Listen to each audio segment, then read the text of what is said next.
Bonjour et bienvenue dans cette nouvelle vidéo de Picsou. Aujourd'hui, je vais vous montrer comment personnaliser les champs libres pour vos clients, vos articles et vos fournisseurs. Les champs libres dans le logiciel permettent de rajouter des champs qui ne se trouvent peut-être pas dans les onglets quand vous créez un client, un article ou un fournisseur. Donc en fait, ça permet de rajouter vraiment un champ libre comme le nom l'indique personnalisé. Donc pour ce faire, la première étape est d'aller dans les paramètres et de cliquer sur champ libre personnalisé. Vous pouvez donc choisir les champs que vous pouvez créer dans les clients, les fournisseurs ou les articles.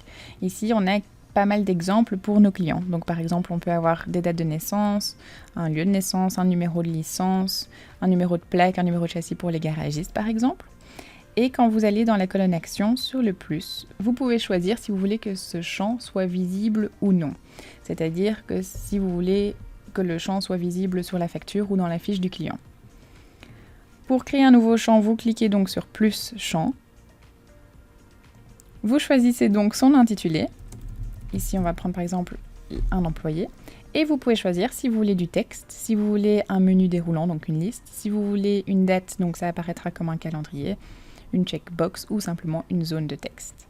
Ici, dans ce cas-ci, je vais prendre une liste et je peux donc rajouter mes options. Voilà, tout simplement. Et j'enregistre. Une fois que vous avez fait vos paramètres, vous pouvez donc aller, on va prendre dans ce cas-ci toujours le client, donc on va aller dans la fiche du client. On va prendre Alexandra, donc je rentre dans sa fiche, ça reste le même principe que si je crée un nouveau client par exemple. Je vais dans l'onglet champs personnalisés. Et donc ici, j'ai tous mes champs qui sont visibles, qui s'affichent. Donc comme je disais tout à l'heure, on peut avoir un calendrier pour des dates. On peut avoir ici donc les employés. Je peux choisir quel employé par exemple s'occupe de ce client. Je peux avoir une zone de texte, etc.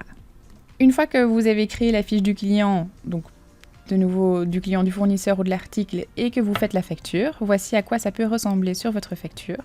Évidemment, vous pouvez toujours bénéficier de notre aide, du support technique si besoin, pour la mise en page de votre facture. Donc pour rappel, ceci est un exemple, mais donc ici on peut voir que j'ai mes champs personnalisés qui s'affichent.